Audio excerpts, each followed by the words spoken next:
നമസ്കാരം. അയോധ്യയിൽ വളരെ ഐശ്വര്യമായി യാതൊരു തടസ്സങ്ങളുമില്ലാതെ പ്രാണപ്രതിഷ്ഠ നടന്നു കഴിഞ്ഞിരിക്കുന്നു. പക്ഷേ അപ്പോഴും കേരളത്തിലെ ചിലർക്ക് ഒരു ഇരിക്കപ്പുറതിയില്ല. അവരെല്ലാവരും ഇങ്ങനെ എല്ലാവരും എന്ന് വെച്ചാൽ ഒരു പ്രത്യേക വിഭാഗക്കാർ, ഇടതുപക്ഷക്കാർ, പുരോഗമനവാദികൾ, നവോത്ഥാന നായകർ, അന്തം കമ്മികൾ എന്നൊക്കെ നമ്മൾ വിളിക്കാറുള്ള ആ വിഭാഗത്തിൽപ്പെട്ടവർ, അവർക്ക് ഇപ്പോഴും ഒരു എന്താണ് ഈ പ്രാണപ്രതിഷ്ഠ അങ്ങോട്ട് ഉൾക്കൊള്ളാൻ കഴിഞ്ഞിട്ടില്ല.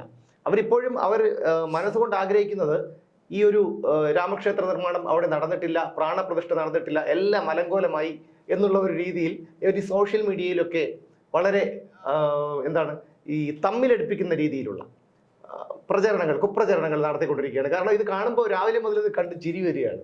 അപ്പോൾ എങ്ങനെയാണ് ചേട്ടൻ തോന്നുന്നത്? അല്ല, അത് എനിക്ക് തോന്നുന്നത് ഈ പ്രസ്ഥാനത്തിന്റെ ഒരു അടിസ്ഥാനപരമായ തകരാറാണ് സുമേഷ്. കാരണം ഈ പ്രസ്ഥാനം ഭാരതവൽക്കരിക്കപ്പെട്ടിട്ടില്ല. ഞാൻ പലപ്പോഴും പറയാറുണ്ട്, ഈ കമ്മ്യൂണിസ്റ്റ് പാർട്ടി, അതായത് CPM എന്ന് പറയുന്ന പ്രസ്ഥാനം ഭാരതവൽക്കരിക്കപ്പെട്ടിട്ടില്ല. അപ്പം ഈ ഭാരതത്തിൽ പ്രവർത്തിക്കുന്ന, ഭാരതത്തിലെ ജനങ്ങൾക്ക് വേണ്ടി പ്രവർത്തിക്കുന്ന ഒരു രാഷ്ട്രീയ പാർട്ടിയാണ്. പക്ഷെ ആ രാഷ്ട്രീയ പാർട്ടി ഭാരതവൽക്കരിക്കപ്പെട്ടില്ലെങ്കിൽ പിന്നെ അതിങ്ങനെ വെള്ളത്തിന് മുകളിൽ, അപ്പോൾ ഒരു പാത്രം വെള്ളം ഇങ്ങനെ വലിയ പാത്രത്തിൽ വെള്ളം എടുത്തു കഴിഞ്ഞാൽ അതിന്റെ പുറത്ത് ഒരു തുള്ളി എണ്ണ ഇട്ട് കഴിഞ്ഞാൽ എങ്ങനെ ഇരിക്കും? എണ്ണ അവിടെ കിടക്കും. പക്ഷെ എണ്ണ ഉണ്ട് എന്ന് വെച്ചാൽ ഉണ്ട്. എവിടെ നോക്കുമ്പോൾ ഒന്ന് വെള്ളം ഇട്ടാണെങ്കിൽ നോക്കുമ്പോൾ ഏതെങ്കിലും മൂലയിൽ ഒരു അറ്റത്ത് ഇങ്ങനെ തുള്ളി മാറ്റി കിടക്കും. അതാണ് സംഭവിച്ചിരിക്കുന്നത്. ഈ എണ്ണ യഥാർത്ഥത്തിൽ ഈ വെള്ളമായിട്ട് ലയിക്കുന്നതാണെങ്കിൽ അത് എണ്ണയല്ല, മറ്റെന്തെങ്കിലും നല്ലൊരു സാധനം ആയിരുന്നുവെങ്കിൽ ഈ വെള്ളമായിട്ട് ലയിച്ചു ചേർന്നിട്ട് അതിൻ്റെതായ ഒരു പങ്ക് വഹിക്കാൻ, ആ ഒരു വെള്ളത്തിൽ ഒരു പങ്ക് വഹിക്കാൻ ഈ പ്രസ്ഥാനത്തിന് കഴിയുമായിരുന്നു. അത് സംഭവിച്ചിട്ടില്ല. അപ്പൊ സ്വാഭാവികമായിട്ടും ഇനി ഇവിടെ രാജ്യത്തെ ജനങ്ങളുടെ പൾസ്, ജനങ്ങളുടെ വികാരം, ജനങ്ങളുടെ ആത്മാവ് എന്താണെന്ന്, ഇന്ത്യൻ ജനങ്ങളുടെ ആത്മാവ് എന്താണെന്ന് പഠിക്കാത്തത് കൊണ്ട് അവരിപ്പോഴും വലിയ പുരോഗമന ആശയങ്ങളൊക്കെ പറഞ്ഞിട്ട് ഭരണഘടന എന്നൊക്കെ പറഞ്ഞ് അവരിപ്പോഴും ആർത്തവ സമരം അവരെ സംബന്ധിച്ച് അതൊക്കെ പറഞ്ഞിട്ട്, പക്ഷെ അതെല്ലാം പലപ്പോഴും പൊളിഞ്ഞു പോയി. അതെല്ലാം അവർക്ക് പൊളിഞ്ഞു. നമ്മളൊക്കെ ഈ ശുഭകാര്യങ്ങൾക്ക് വേണ്ടി എല്ലാ മതവിഭാഗക്കാരും അവരുടേതായ രീതികൾ ചെയ്യുമ്പോൾ ഇവര് യോനിയുടെ ഭാഗം ഒരു മാതൃകയിലുള്ള എന്താണ് കവാടം കയറ്റി വിടാൻ നോക്കുന്നു. പിന്നെ അടുത്ത് വേറെന്താണ് ഇപ്പോ ഈ പറയുന്ന കാര്യങ്ങൾ. ഇതിലെ മുസ്ലിങ്ങൾക്കെന്ന് യാതൊരു കുഴപ്പമില്ല. അവരൊക്കെ ഇത് അക്സെപ്റ്റ് ചെയ്ത് കഴിഞ്ഞു. കാരണം ഇത് ഇന്ത്യയുടെ പരമോന്നത കോടതിയുടെ വിധിയുടെ അടിസ്ഥാനത്തിലുണ്ടായ ഒരു മാറ്റമാണ്. മാത്രമല്ല, ഈ പരാതി ആരാണോ ഈ പിന്നെ തർക്കം ഉന്നയിച്ചത് ആ മനുഷ്യനെ ക്ഷണിച്ചിട്ടുണ്ട്. അദ്ദേഹം ഇന്നലെ മെനഞ്ഞാന്ന് പത്രത്തിൽ പറഞ്ഞിട്ടുണ്ട്, ഇത് പ്രശ്നം നിങ്ങൾക്കാണ്, ഞങ്ങൾക്കിപ്പോ ഒരു പ്രശ്നമില്ല, ഒരു പ്രശ്നമുണ്ടെന്ന് അവരും പറഞ്ഞിട്ടുണ്ട്. ഇവിടെ മുസ്ലിം സഹോദരങ്ങൾക്ക് ഒരു പ്രശ്നമില്ല. ഈ ഹിന്ദു കൂതർ അന്തംഗമ്മികളുണ്ടല്ലോ, അങ്ങനെ അവന്മാരെ പറയാൻ പറ്റുള്ളൂ. കൂതർ അന്തംഗമ്മികൾ ഹിന്ദുക്കള്, ഇവന്മാർക്കാണ് ഏറ്റവും വലിയ കുഴപ്പമെന്ന് പറഞ്ഞു കഴിഞ്ഞാൽ, സത്യം പറഞ്ഞുണ്ടല്ലോ, ചിരി വരികയാണ് കേട്ടോ ഇവന്മാരെ കണ്ടിട്ട്. മുട്ടായിട്ട് വിരിയിച്ചാണോ? ചിരിക്കുക മാത്രമല്ല, നമുക്കൊരു വല്ലാത്ത ഒരു ഇത് തോന്നുന്നു. എന്താ വെച്ചാല് ഇപ്പൊ SFIക്കാര് 2 കോളേജുകളിൽ ഇപ്പൊ പുറത്തു വരുന്നുണ്ട്. അതായത് നമ്മുടെ ശ്രീശങ്കര സർവകലാശാല, ശ്രീശങ്കരയുടെ ഒരു ഓർമ്മയ്ക്കും അവരുടെ സ്മരണയ്ക്കും വേണ്ടിയാണ് അങ്ങനെ ഒരു പേരിട്ടത്. സംസ്കൃത സർവകലാശാല ഉണ്ടാക്കിയത് അതിനു വേണ്ടിയിട്ടാണ്. ആ ശ്രീശങ്കര സർവകലാശാലയില് കൊണ്ടുവന്ന് ഈ ബാബറി മസ്ജിദിന്റെ പഴയ രൂപമൊക്കെ ഉണ്ടാക്കി വെച്ചിട്ട് അവിടെ കറുത്ത മഷിയിൽ അതിനെ ഈ പ്രതിഷ്ഠയെ എതിർത്തുകൊണ്ടുള്ള ഒരു സാധനം ഉണ്ടാക്കി വെക്കുന്നു. അത് അവരുടെ സ്വാതന്ത്ര്യം. അവർക്ക് പറയുന്നത് ഭരണഘടനാ സ്വാതന്ത്ര്യം. എപ്പോഴും ഭരണഘടനയെ കുറിച്ച് പറഞ്ഞുകൊണ്ടിരിക്കുന്നവരാണല്ലോ. എന്ത് പറഞ്ഞാലും അറിയാതെ ഇപ്പൊ ഭരണഘടന എന്ന് പറയുന്നത്, അവിടെ ഭരണഘടന എന്ന് പറയുമ്പോൾ എനിക്കൊരു കാര്യം ഓർമ്മിക്കാനുണ്ട്. അതായത് റിപ്പബ്ലിക് ഡേ അംഗീകരിക്കാത്തതും നമ്മുടെ ഭരണഘടന അംഗീകരിക്കാത്തതും ഇന്ത്യക്ക് സ്വാതന്ത്ര്യം കിട്ടിയെന്ന് അംഗീകരിക്കാത്ത ഒരു പാർട്ടിയാണത്. ഇന്ത്യക്ക് സ്വാതന്ത്ര്യം കിട്ടിയിട്ടില്ല എന്ന് പറഞ്ഞാണ്, 47 സ്വാതന്ത്ര്യം കിട്ടിയിട്ടില്ല എന്ന് പറഞ്ഞാണ്. കരിദിനം, സ്വാതന്ത്ര്യ ദിനങ്ങളെല്ലാം കരിദിനമായിട്ട് ആഘോഷിച്ചവരാണ്. ഈ ഭരണഘടന അംഗീകരിക്കാത്തവരാണ്. ഭരണഘടന എന്ന് പറയുന്നത് ഈ രാജ്യത്തിന്, നമ്മുടെ രാജ്യം അങ്ങനെ സ്വാതന്ത്ര്യം കിട്ടാത്ത രാജ്യത്തിന് എന്തിന് ഭരണഘടന എന്ന് ചോദിച്ചവരാണ്. അവരാണ് ഇപ്പൊ ഭരണഘടന ഇങ്ങനെ ഭയങ്കരമായിട്ട് ആരെക്കാലം അധികം ഭരണഘടനയെ ഉയർത്തിക്കൊണ്ടിരിക്കണം. പോട്ടെ, അതവിടെ ഇരുന്നോട്ടെ. എന്തായാലും ഈ SFI ഇപ്പൊ ചെയ്തിരിക്കുന്നത് എന്ന് പറഞ്ഞാല് ഈ ബാബറി മസ്ജിദ് കൊണ്ടുവന്ന് മോഡലൊക്കെ ഉണ്ടാക്കി വെച്ചു. പക്ഷെ പോലീസ് എടുത്ത് കളഞ്ഞു എന്നാണ് പറയുന്നത്. പക്ഷെ അതിന്റെ പിന്നിലുള്ള വികാരം എന്ന് വെച്ചാൽ ഈ വിദ്വേഷം പകർത്തുക. അത് യഥാർത്ഥത്തിൽ ഇവിടെ നിങ്ങളൊരു കാര്യം മനസ്സിലാക്കേണ്ടത്, കേരളത്തിൽ വർഗീയത വളർത്തുന്നതും വർഗീയത പറയുന്നതും വർഗീയത പ്രചരിപ്പിക്കുന്നതും വർഗീയത പ്രോത്സാഹിപ്പിക്കുന്നതും ഈ അന്തം കമ്മികളാണ്. 2ാം സ്ഥാനം കൊങ്ങികൾക്കുണ്ട്, അത് വേറൊരു വശം. പക്ഷെ അവരൊന്നും അത്ര അപകടകാരികളല്ല. പക്ഷെ ഈ കമ്മികളാണ് ഏറ്റവും കൂടുതൽ ഈ വർഗീയത പറയുന്നതും. അല്ലാതെ ഹിന്ദുക്കളോ ക്രിസ്ത്യാനികളോ മുസ്ലിങ്ങളോ വർഗീയത പറയുന്നില്ല. ഈ പറയുന്നതെല്ലാം ഇവരാണ് പറയുന്നത്. ഇപ്പൊ തന്നെ കേരളത്തിൽ നിന്ന് ഏറ്റവും കൂടുതൽ 8000 പേർക്കാണ് ആകെ ക്ഷണമുള്ളത്. 8000 ആയിക്കോട്ടെ, എത്ര ആയിക്കോട്ടെ. അതിൽ 2000 പേരും കേരളത്തിൽ നിന്നുള്ളവരാണ് എന്നുള്ളതാണ് ഏറ്റവും അഭിമാനകരമായിട്ടുള്ളൊരു കാര്യമാണ്. കാരണം രാജ്യത്തിന് ലോക ശ്രദ്ധ ആകർഷിച്ച് രാജ്യത്തിലെ ഒരു വളരെ പ്രധാനമായിട്ടുള്ള ഒരു ചടങ്ങ് നടക്കുന്ന സ്ഥലത്തേക്ക് നമ്മുടെ കൊച്ചു കേരളത്തിൽ നിന്ന് 2000 പേര് ക്ഷണിതാക്കളായി മോഹൻലാലും PT ഉഷ അതുപോലെ ബൈജൂസിന്റെ ആപ്പിന്റെ അദ്ദേഹം ബൈജൂസ് എസ് സോമനാഥ് ISRO ചെയർമാൻ ഇങ്ങനെ നിരവധി പേരെയാണ് വിളിച്ചത്. മുഖ്യമന്ത്രിയുടെ പിന്നെ മന്ത്രിസഭയിലെ ഒരു മുഖ്യമന്ത്രിയെ വിളിച്ചു. മുഖ്യമന്ത്രിക്ക് ക്ഷണമുണ്ട്, മുഖ്യമന്ത്രിയെ വിളിച്ചു. അദ്ദേഹം തന്നെയാണ് ഒരു കണക്കിന് പോകത്താണ് നല്ലത്. കാരണം അവിടെ ചെന്നിട്ട് അവിടെയാണോ ശ്രീരാമൻ ഇരിക്കണം ചോദിക്കും, ഹിന്ദിക്കാരന്മാര് വീട്ടിലിട്ട് കുത്തി കൊടുക്കും. വെറുതെ എന്തിനാണ്? ഇന്ന് അദ്ദേഹം പറഞ്ഞിരിക്കുന്നത് എന്നെയും വിളിച്ചു, ഞാൻ പോയിട്ടില്ല എന്നാണ് പറയുന്നത്. എനിക്ക് വിളിച്ചു എന്ന് അദ്ദേഹം പറഞ്ഞപ്പോഴാണ് നമ്മളെല്ലാം അറിയുന്നത് അദ്ദേഹത്തിന് ക്ഷണം. എനിക്ക് തോന്നുന്നില്ല. കാരണം നമ്മളാരും പോയി മോദിയോടോ അല്ലെങ്കിൽ അയോധ്യയിലെ ഈ പിന്നെ സംഘടക സമിതിയോട് ചോദിക്കാൻ പറ്റില്ല പിണറായി വിജയനെ നിങ്ങൾ ക്ഷണക്കത്ത് അയച്ചോ എന്നുള്ള കാര്യം. ഇത് വലിയ ആളാവാൻ വേണ്ടി പറയുന്നതാണ്. കാരണം ശുഭകാര്യം നടക്കുന്നിടത്ത് പിണറായി വിജയനെ ഹിന്ദുക്കളാരും വിളിക്കില്ല എന്നുള്ള കാര്യം ഇത് സ്പഷ്ടമായിട്ടുള്ള ഒരു കാര്യമാണ്. കാരണം ഞാനത് വിശ്വസിക്കുന്നില്ല. കാരണം കേരളത്തിലെ RSS BJP നേതൃത്വത്തിലുള്ളവരുടെ ഒരു തീരുമാനം അറിഞ്ഞതിന് ശേഷമായിരിക്കുമല്ലോ ഈ ക്ഷണക്കത്ത് അയച്ചിട്ടുള്ളത്. അങ്ങനെയാണെങ്കിൽ ശുഭകരമായിട്ടുള്ള ഒരു ചടങ്ങ് നടക്കുന്ന സ്ഥലത്തേക്ക് പിണറായി വിജയനെ ക്ഷണിക്കുമെന്ന് ഞാൻ കരുതുന്നില്ല. ഒരു മാധ്യമത്തിൽ തീർച്ചയായിട്ടും ഗുരുവായൂർ ചെന്നിട്ട് അവിടെയാണോ കൃഷ്ണൻ ഇരിക്കുന്നതെന്ന് ചോദിച്ച കക്ഷിയാണ്. ഇനി അഥവാ ക്ഷണിച്ചെങ്കിൽ തന്നെ അയോധ്യയിൽ ചെന്നിട്ട് ഇവിടെ തന്നെ പോലീസുകാരെ മുട്ടി നടക്കാൻ പറ്റില്ല. അപ്പൊ ഇത്രയും ആൾക്കാരെ അങ്ങോട്ട് ഒന്നാമത്തെ കാര്യം. രണ്ടാമത് അവിടെ ചെന്നിട്ട് ചോദിക്കും അവിടെയാണോ രാമൻ ഇരുന്ന് ചോദിക്കും, ഹിന്ദിക്കാരന്മാരൊക്കെ അറിഞ്ഞൂടെ അവന്മാര് ചെകട്ടിലിട്ട് കുത്തി കൊടുക്കും. എന്തിനാണ് ആവശ്യമില്ല. എന്തായാലും അദ്ദേഹം പറഞ്ഞിരിക്കുന്നത് അദ്ദേഹത്തിനെ വിളിച്ചു, ഞാൻ പോയില്ല, ഞാൻ ഭരണഘടനാ മൂല്യങ്ങൾ ഉയർത്തിപ്പിടിക്കാൻ വേണ്ടിയിട്ട് ഞാൻ അങ്ങോട്ട് പോവാതിരുന്നതാണെന്നൊക്കെയാണ് പറയുന്നത്. ആയിക്കോട്ടെ. പക്ഷെ ഇത് നമ്മൾ ഈ SFIയുടെ ഈ പ്രവൃത്തി നമ്മളിത് കാണുമ്പോൾ അവരെന്തിനാണ് ഇത് ചെയ്തത്? ഇവർക്ക് ഈ വിദ്വേഷം ഇങ്ങനെ ഉയർത്തി വെക്കുക, വിദ്വേഷം ഇങ്ങനെ വളർത്തിയെടുക്കുക, എന്നിട്ട് ഈ വിദ്വേഷം ഉണ്ടാക്കിയിട്ട് ഒരു വിഭാഗം ജനതയെ ഭയപ്പെടുത്തി വയ്ക്കുക, ഇങ്ങനെ പേടിപ്പിച്ചു വയ്ക്കുക. ആ പേടിപ്പിടിച്ചു വെച്ചിട്ട് നിങ്ങളെ സംരക്ഷിക്കാൻ ഞങ്ങളെ ഉള്ളൂ, ഞങ്ങളുടെ പാർട്ടിയേ ഉള്ളൂ, ഞങ്ങളുടെ ചിറകൻ്റെ ഇടയിൽ വന്നോളൂ, നിങ്ങളെ കൂടെ നിൽക്കാൻ വേറെ ആരുമില്ല എന്ന് പറഞ്ഞ് അങ്ങനെ ഒരു സന്ദേശം കൊടുക്കാൻ വേണ്ടിയിട്ടാണ്. പക്ഷെ അതൊന്നും നടക്കുന്നില്ല. മാത്രമല്ല ഈ പാലക്കാട് വിക്ടോറിയ കോളേജിലും കൊണ്ടുവന്ന് ബാനർ കെട്ടി SFI. ഈ SFIക്ക് ഇത്തരം കാര്യങ്ങൾ ചെയ്യാനുള്ള ഒരു ധൈര്യമുണ്ട്. ഇനി ഏതെങ്കിലും തരത്തിൽ എവിടെയെങ്കിലും മറ്റേതെങ്കിലും തരത്തിലുള്ള ഈ നമ്മുടെ പിന്നെ ആഗിയ സോഫിയ എന്ന് പറയുന്ന പള്ളി വെച്ചപ്പോൾ എന്തുകൊണ്ട് ഇവർ എടുത്തില്ല? ഒരു പള്ളിയുടെ ശവകുടീരത്തിനകത്താണ്, ക്രിസ്ത്യൻ പള്ളിയുടെ ശവകുടീരത്തിന്റെ പുറത്താണ് ഹിന്ദു പിന്നെ പള്ളി സ്ഥാപിച്ചിരിക്കുന്നതെന്ന് ഒരു ബാനർ കേരളത്തിന്റെ ഏതെങ്കിലും ഒരു മൂലയിൽ കൊണ്ട് കെട്ടാൻ ഇവന്മാർക്ക് എന്തുകൊണ്ടാണ് ധൈര്യമില്ലാതെ വന്നത്? അപ്പോൾ ഇത് ഹിന്ദുവിന്റെ ആയുമ്പോൾ ഹിന്ദു സനാതന ധർമ്മത്തിൽ അധിഷ്ഠിതമാണെന്നും എല്ലാം ക്ഷമിക്കുകയും എല്ലാം സഹിക്കുകയും എല്ലാത്തിനും സ്വാതന്ത്ര്യം നൽകുകയും ചെയ്യുന്ന ഒരു മതമായതുകൊണ്ട് മാത്രമാണ് നിങ്ങൾക്ക് അത്തരത്തിൽ അതിനെതിരെ സംസാരിക്കാൻ കഴിയും. നിങ്ങൾ മനസ്സിലാക്കുക, നിങ്ങൾ വേറെ ഒന്നുമല്ല, അതിൻ്റെതായ സ്വാതന്ത്ര്യമുണ്ട്. ഇപ്പം ഹിന്ദു മത വിശ്വാസികൾക്ക് സനാതന ധർമ്മം എന്ന് പറഞ്ഞാൽ അതിന്റെ അർത്ഥം എന്ന് പറഞ്ഞാൽ അവർക്ക് അവരുടെ മതത്തെക്കുറിച്ച് മൊത്തം എവിടെ വേണമെങ്കിലും ക്ഷേത്രത്തിന് മുന്നിൽ നിന്ന് പോലും ക്ഷേത്രത്തിനെതിരെ സംസാരിക്കാനുള്ള സ്വാതന്ത്ര്യമുണ്ട്. ആരും ഒന്നും ചെയ്യില്ല, ആരും അടിക്കില്ല, അവരെ പിന്നെ ഊരുവിലക്ക് ചെയ്യില്ല, പള്ളിയിൽ നിന്ന് ക്ഷേത്രത്തിൽ നിന്ന് പുറത്താക്കൂല, ഒന്നും ചെയ്യില്ല. അതാണ് സനാതന മൂല്യത്തിന്റെ ഒരു പ്രത്യേകത എന്ന് പറയുന്നത്. അത് മാത്രമല്ല നമ്മുടെ ചരിത്രകാരനായ KK മുഹമ്മദ് അദ്ദേഹം കൃത്യമായി അദ്ദേഹം പറഞ്ഞത് വെറുതെ അദ്ദേഹം ഒരു ഇസ്ലാം മതവിശ്വാസിയാണ്. അദ്ദേഹത്തിന് ക്ഷണം ഉണ്ടായിരുന്നു. അനാരോഗ്യം കാരണം പോകുന്നില്ല. അദ്ദേഹം ഏപ്രിൽ മാസത്തിലോ മാർച്ച് മാസത്തിലോ അയോധ്യ സന്ദർശിക്കാൻ ഇരിക്കുകയാണ്. അദ്ദേഹം ഒരു ഇസ്ലാം മതവിശ്വാസിയാണ്. പക്ഷെ അദ്ദേഹം ഈ അവിടെ ഖനനം ചെയ്തതും അതിന്റെ പഠന വിഷയങ്ങൾ അനുസരിച്ച് അദ്ദേഹം പറഞ്ഞത്, അദ്ദേഹം അവിടെ പഠനം നടത്തിയതിന്റെ ഭാഗമായി അദ്ദേഹം അനുഭവമുണ്ട്. അദ്ദേഹം പറഞ്ഞത് എന്താണ്, അവിടെ മുമ്പ് ക്ഷേത്രം ഉണ്ടായിരുന്നു. ആ ക്ഷേത്രം തകർത്തതിനു ശേഷം അത് ബാബർ അല്ല, ബാബറിന്റെ ഒരു സൈന്യാധിപൻ എന്നാണ് അദ്ദേഹം പറയുന്നത്. എന്തായാലും അവിടെ ഒരു ക്ഷേത്രം ഉണ്ടായിരുന്നു. ആ ക്ഷേത്രം പിന്നെ തകർത്തതിനു ശേഷമാണ് അവിടെ മസ്ജിദ് സ്ഥാപിച്ചത് എന്നാണ് അദ്ദേഹം തർക്കമൊന്നുമില്ല. എന്നിട്ടാണ് ഇപ്പോഴും ബാബരി മസ്ജിദ് എന്ന് പറയുന്നത് ഒരു വിഭാഗത്തെ മാത്രം സന്തോഷിപ്പിക്കുക, അവരെ ഇങ്ങനെ. പക്ഷെ വേറൊരു കാര്യമുണ്ട്, മുസ്ലിങ്ങൾക്ക് എല്ലാവർക്കും അറിയാം, മുസ്ലിങ്ങൾ എന്ന് പറഞ്ഞാൽ എന്താണ്, ഇപ്പൊ പണക്കാടാവട്ടെ അല്ലെങ്കിൽ സമസ്തയാവട്ടെ, അവരെല്ലാവരും വിദ്യാഭ്യാസമുള്ളവരാണ്, ചിന്താശേഷിയുള്ളവരാണ്. ഇവന്മാരെ പോലെ പൊട്ടന്മാരല്ല. അവർക്ക് കൃത്യമായിട്ട് അറിയാം ഇതെന്താണ്. അവരെന്തെങ്കിലും പറഞ്ഞോ, പാണക്കാട് തങ്ങൾമാരോ അല്ലെങ്കിൽ മുസ്ലിം നേതാവിന്റെ രാഷ്ട്രീയ നേട്ടത്തിനാണെന്ന് പറഞ്ഞു, അത്രേ ഉള്ളൂ. അവരത് രാഷ്ട്രീയ നേട്ടത്തിനാണെന്ന് പറഞ്ഞു. ചിലപ്പോൾ ആയിരിക്കാം, നമുക്കും ചിലപ്പോൾ അങ്ങനെ പറയാം.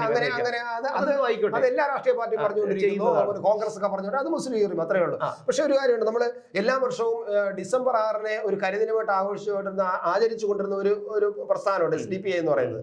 SDPI പോലും ഈ പ്രതിഷ്ഠാ ചടങ്ങിനെ എതിർത്തുകൊണ്ടോ അവര് ഇത് രാഷ്ട്രീയ നേട്ടത്തിനാണെന്ന് മാത്രമേ അവർ പറഞ്ഞിട്ടുള്ളൂ. പക്ഷെ ഇതുപോലെ SFI ചെയ്തതുപോലെ ഒരു ബാബരി പള്ളിയിലെ പ്രതിയെ കൊണ്ടുവച്ചിട്ട് ആ ഒരു വിദ്വേഷം ജനിപ്പിക്കാനുള്ള ശ്രമം അതിൽ അത്ഭുതം തോന്നില്ല, അവര് പോലും നടത്തില്ല.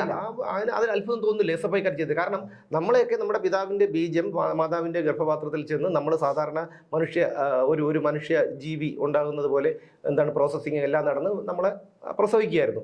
ഇതെന്ന് പറഞ്ഞാൽ അടവെച്ചെന്തോ വിരിയിച്ച ഒരു സംഭവമാണ് യവന്മാരെയൊക്കെ. കാരണം ഒരിക്കലും ഒരു മനുഷ്യന്റെ ചിന്താശേഷി കൊണ്ട് യവന്മാരെ അളക്കാൻ പറ്റില്ല, അന്തം കമ്മിയാണ്. അത് SFIക്കാരായിരുന്നാലും DYFIക്കാരായിരുന്നാലും CPMകാരായിരുന്നാലും ഒക്കെ നമുക്കത് അളക്കാൻ പറ്റില്ല. തലച്ചോറ് ഇല്ലെന്ന് തുരുമ്പും അല്ലാതെ തുരുമ്പെടുത്താൽ പോലും നമുക്ക് എന്തെങ്കിലും ഇതുണ്ടാവും. ഇത് എന്തുകൊണ്ടാണ് ഇവന്മാർ ചിന്തിക്കണത്? ഇവരുടെ വീട്ടിലെ ആളില്ലേ, ഈ തന്തയും തള്ളയൊന്നും ഇല്ല ഇവന്മാർക്ക്. ഈ രാവിലെ എന്താണ് വണ്ടിക്കാളെ അഴിച്ചു വിടുമ്പോൾ അങ്ങ് വിടുകയാണോ, പോയി ആൾക്കാരെ ഒന്ന് മേഞ്ഞിട്ട് വാന്ന് പറഞ്ഞിട്ട്.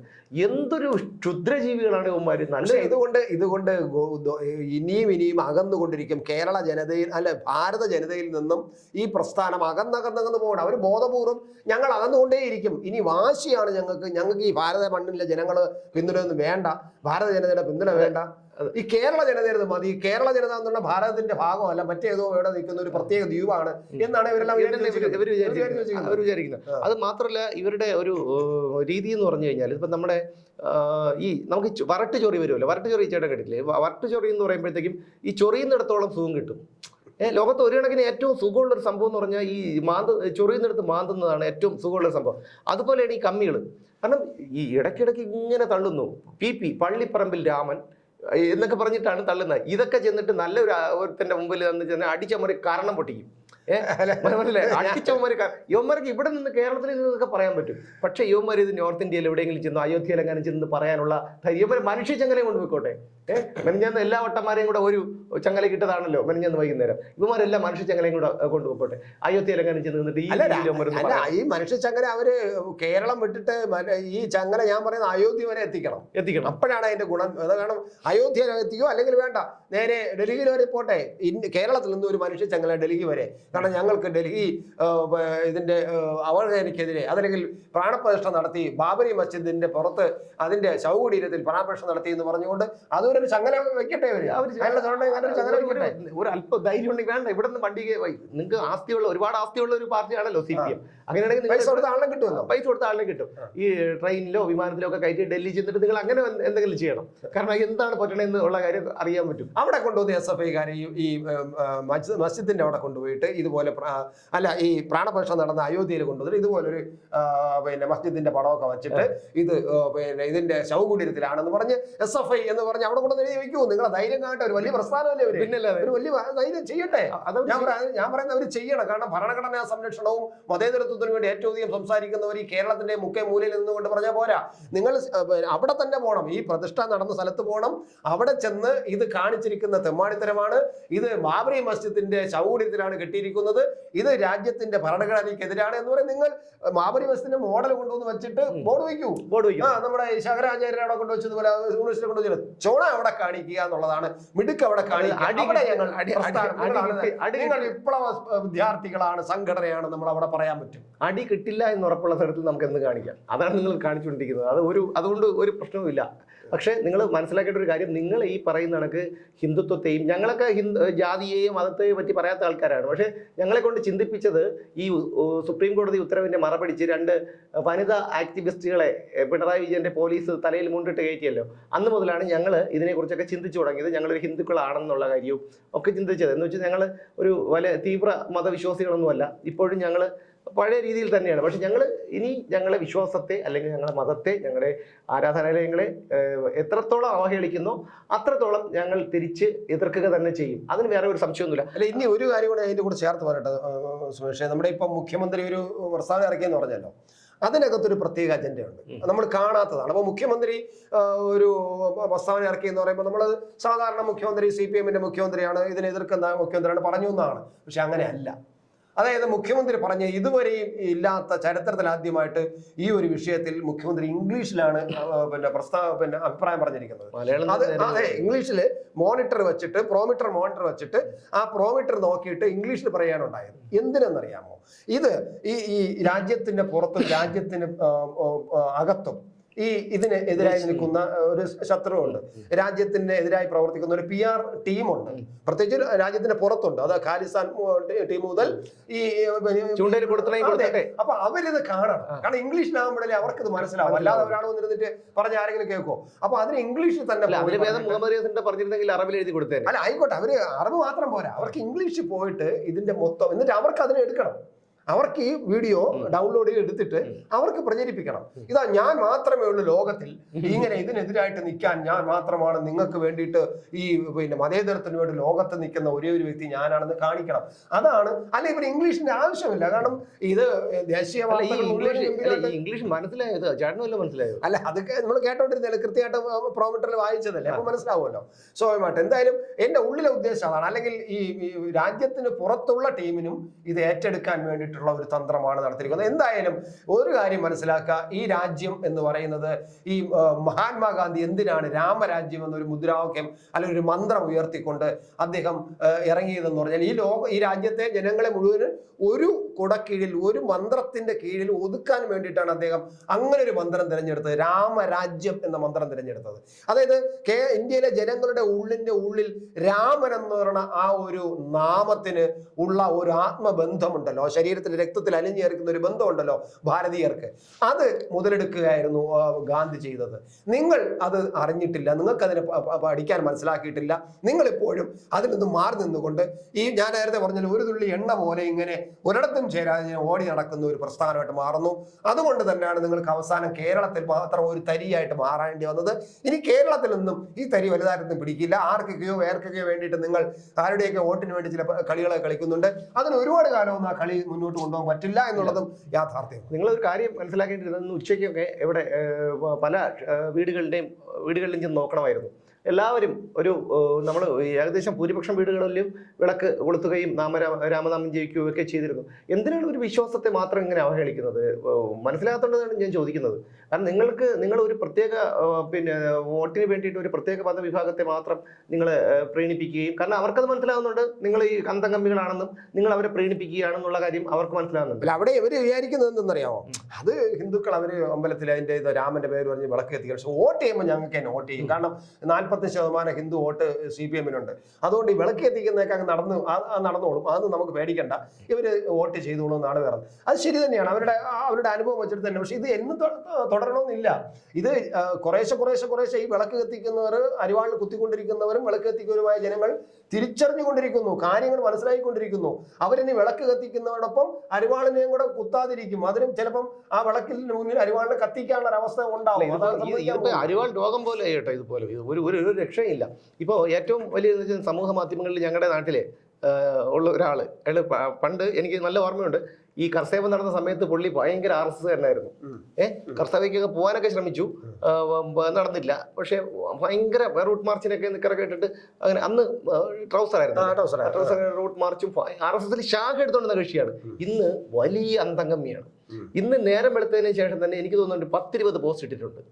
10-20 പോസ്റ്റ്. കാരണം ഈ ചൊറിയുമ്പോഴത്തേക്ക് ഒരു സുഖം കിട്ടുമല്ലോ. അതുപോലെ ഇവർ വിചാരിക്കണതാണ്, ഒരു പോസ്റ്റ് ഇടുന്നു കുറച്ച് സുഖം കിട്ടും, വീണ്ടും കുറച്ച് പോസ്റ്റ്. ഇതിൽ ഏറ്റവും വലിയ രസം എന്ന് പറഞ്ഞാൽ സ്വന്തമായ അഭിപ്രായമില്ല. ആരോ എവിടെയോ ഇരുന്ന് തയ്യാറായി കൊടുക്കുന്ന ക്യാപ്സൂളിനെ എടുത്ത് വിതറി കൊണ്ടുപോകണം. ഇദ്ദേഹത്തിന് എന്തെങ്കിലും വ്യക്തിപരമായ താല്പര്യം വാട്ടർ അതോറിറ്റിയിലെ ഇതാണ് ചുടക്കം. പണി കിട്ടി. അതോടുകൂടിയാണ് അദ്ദേഹം വേറൊരു വശം പോട്ടെ. പക്ഷെ എന്തിനാണ് ഇങ്ങനെ ഒരു പ്രത്യേക മതവിഭാഗത്തെ മാത്രം അവഹേളിക്കുന്നത്? എന്നാൽ ഭയങ്കര ഭക്തനാണ്. പക്ഷെ പുറത്ത് കാണിക്കില്ല. ഒന്ന് ആലോചിച്ച് നോക്കണം. നമുക്ക് എന്തായാലും ഞാൻ പേര് പറയുന്നില്ല, എന്തായാലും നമ്മുടെ മുഖ്യമന്ത്രിക്ക് ക്ഷണം കിട്ടി എന്ന് ഞാൻ കരുതുന്നില്ല. പോകാത്തതിന് അദ്ദേഹത്തിന് വളരെ നന്ദി രേഖപ്പെടുത്തുന്നു. കാരണം മലയാളികളെ മാനം കെടുത്തിയില്ലല്ലോ. എന്തായാലും നമുക്ക് വീണ്ടും കാണാം. പ്രാണപ്രതിഷ്ഠ നടന്നു കഴിഞ്ഞു. എനിക്കും പോകണം. ചേട്ടൻ പോകുന്നില്ലേ? എനിക്കും പോകണം. ഇനിയിപ്പോ അടുത്ത ഒരു 2-3 മാസത്തിനുള്ളിൽ അയോധ്യയിലേക്ക് പോകണം. അയോധ്യ ഒന്ന് കാണണം. കാരണം ഇന്നലെ ടി വിയിലേക്ക് കണ്ടപ്പോ ചാനലുകളിലൊക്കെ കാണിച്ചിരുന്നു. കണ്ടപ്പോ അതൊന്ന് കാണണം എന്ന് തോന്നി. കാണണം. എല്ലാ മതവിശ്വാസത്തെയും ഞാൻ അമ്പലത്തിലും പള്ളിയിലും ചർച്ചിലും മോസ്കിലും ഒക്കെ പോകുന്ന ആളാണ്. ഒരു മതവിശ്വാസത്തെയും തള്ളി പറയുന്ന ഒരാളല്ല ഞാൻ. പിന്നെ എല്ലാ അമ്പലത്തിൽ തന്നെ ഞാൻ പോയിട്ട് ഇപ്പോൾ ഒരു 5-6 മാസമായി അമ്പലത്തിൽ പോയിട്ട്. നമ്മൾ എവിടെയാണോ നമ്മൾ അവിടെ മതി, അവിടെ ദൈവം ഉണ്ടെന്ന് വിശ്വസിക്കുന്ന ഒരാളാണ് ഞാൻ. അങ്ങനെ പോവുക, അങ്ങനെയുള്ള ഒരു പരിപാടിയൊന്നുമില്ല. ഒരു മതത്തിനെ നിന്ദിക്കുന്നുമില്ല, ഒരു മതത്തിനെ അങ്ങനെ ഒരു പ്രത്യേകിച്ച് കാണുന്നതുമില്ല. പിന്നെ ഒരു ഹിന്ദുവായി ജനിച്ചു പോയി എന്നുള്ളത് കൊണ്ട് നമ്മൾ നമ്മുടേതായ ഒരു ആചാരാനുഷ്ഠാനങ്ങളിൽ എന്തെങ്കിലും ആവശ്യങ്ങൾ വരുമ്പോൾ ചെയ്യുന്നു എന്നുള്ളത് മാത്രമേ ഉള്ളൂ. എന്തായാലും വളരെ ഭംഗിയായി, കാരണം RSS പറഞ്ഞുകൊണ്ടാണ് അവർ ചെയ്തത് അല്ലേ. അവർ പറയാത്തവർ അവരെന്താണോ തിരഞ്ഞെടുപ്പ് പ്രകടന പത്രികയിൽ അവർ പറഞ്ഞത് അത് അവർ നടപ്പിലാക്കി. അല്ലാതെ ഇങ്ങോട്ട് LDF വരും എല്ലാം ശരിയാകും എന്ന് പറഞ്ഞതുപോലെ LDF വന്ന് എല്ലാം ശശിയാക്കി അല്ല ചെയ്തത്. അവർ പറഞ്ഞ കാര്യം അവർ പാലിച്ചിട്ടുണ്ട്.